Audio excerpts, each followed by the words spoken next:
Hey ho guys, ito ho nabitas kong pawpaw, gagawin ko ho siyang jam. Masustansya ho to. This fruit is really amazing guys ha.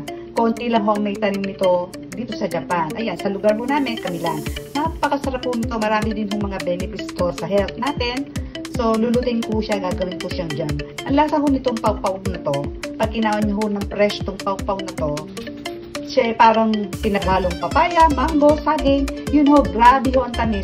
Yun ho tatlong fruits na yun, pagsama-samahin mo, yan ho ang lasa ng pawpaw fruit. Okay, so ngayon, lulutin ko siya. Gagawin ko siyang pawpaw jam. Let's start cooking. Okay? So, ito ang pawpaw. Tingnan natin siya dyan. Yan, ang itsura ko na pawpaw.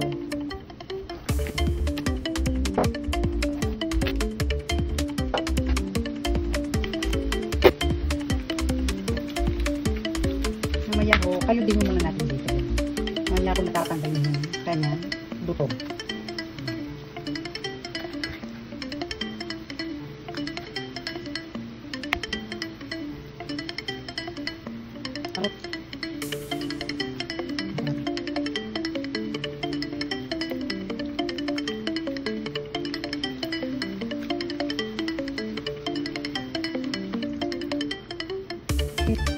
Guys, ito na lahat ang ating pawpaw.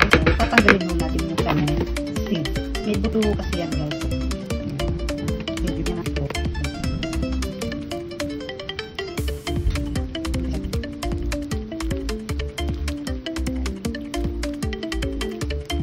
Ayan guys, tatanggal ko na ang kanyang mga buto. Ayan.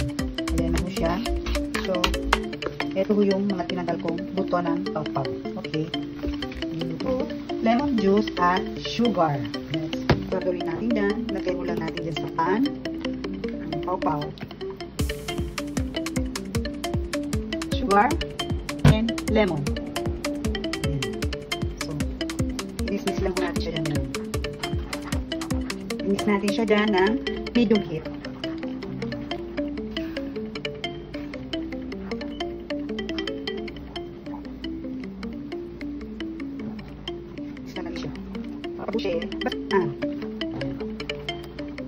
Mix lang ho natin siya until thick.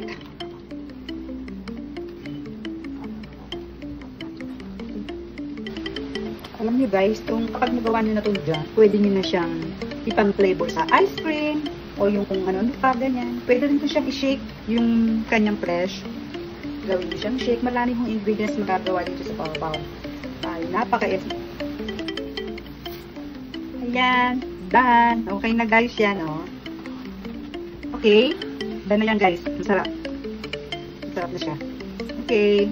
Ayan guys, ang ating pawpaw jam. Ayan na po. Nilagay ko siya sa bote. Ayan.